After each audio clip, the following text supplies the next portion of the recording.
Check. My favorite clip. Um, I would think. Uh, Yes, we should say something. we should absolutely say something. Let's keep saying something. I especially found your questions so important because it gave me a chance to sort of sit and reflect. You know, while we were listening, we were also reflecting. So that was a very nice process. Rapid fire start. Kindle or books? Books. Great. Then we can talk. Yeah. If there is a piece of poetry, yeah, that would be for me. Or if it's a song, that would be for me. Yeah. And I make sure that it's not bound by anything. Everything is interrelated. Everything is connected in the book. Specific idea, and you're just not able to get started, and something not immediately popping into your head as a starting point. Right. Yeah. Teaching acting or acting? Oh, that's a tough one. Midnight or day for writing? Midnight. So, what is the purpose of art if we Form something, dance, or sing, right? So that's one thing: building confidence, leadership skills, learning to work in a team, and so many things, and I personally feel there's a lot of pressure on us these days to be multitasking and good at so many things. So I want to ask you: is it self-inflicted pressure, or you enjoy doing? Yeah, I don't think there's any pressure. No, I wouldn't say that because everything that I do is all interrelated, right? So when I took literature as a subject, so that's when I learned literature to be able to put out my own literature.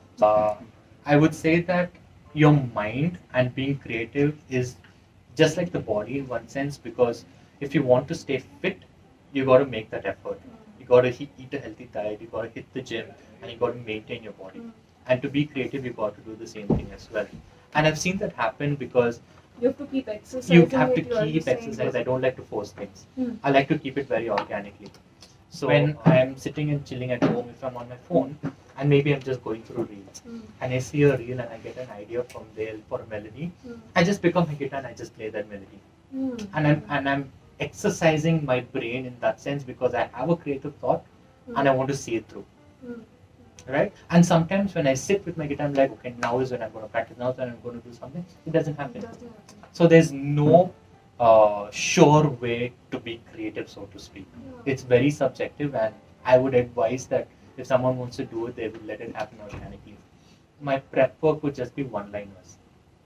Right? So on a piece of paper, I'd have like a line for everything that I'm going to do, and I wouldn't put everything down.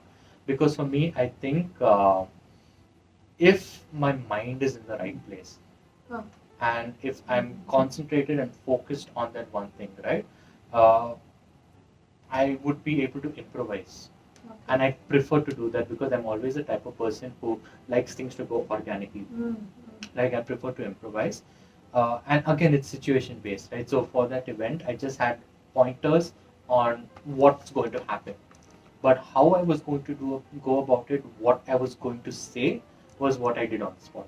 You never, ever, ever make a movie for the audience.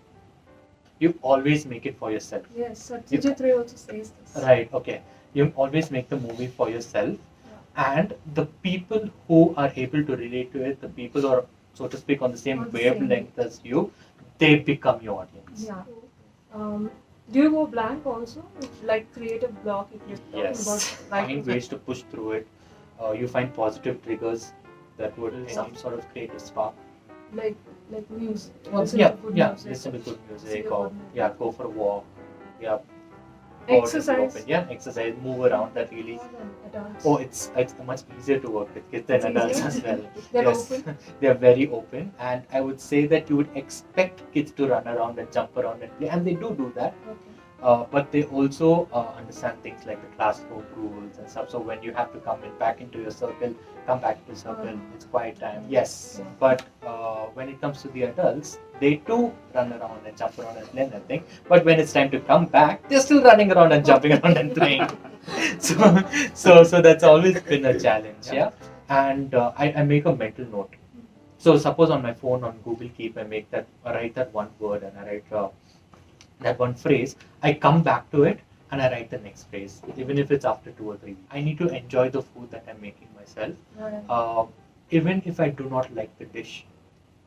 Even if I do not like the dish, when I'm making it for somebody else, right? I know that person likes this dish, and I know that that person's going to enjoy it.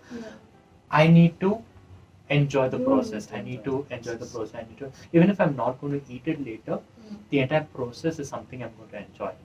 Yeah. And maybe I might add a little twist to the dish where I end up liking it as well.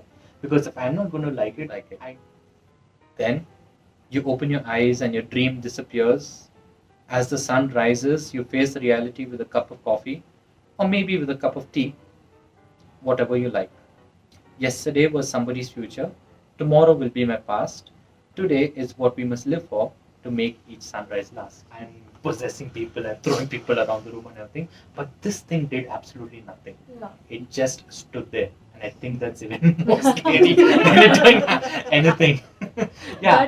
The place that you're in, sometimes in the middle of the forest, and there's no network, and you don't have your systems, and you don't have your laptops, and you're with people, and the people that you care for and everything, right? So I think those memories have become core memories for me.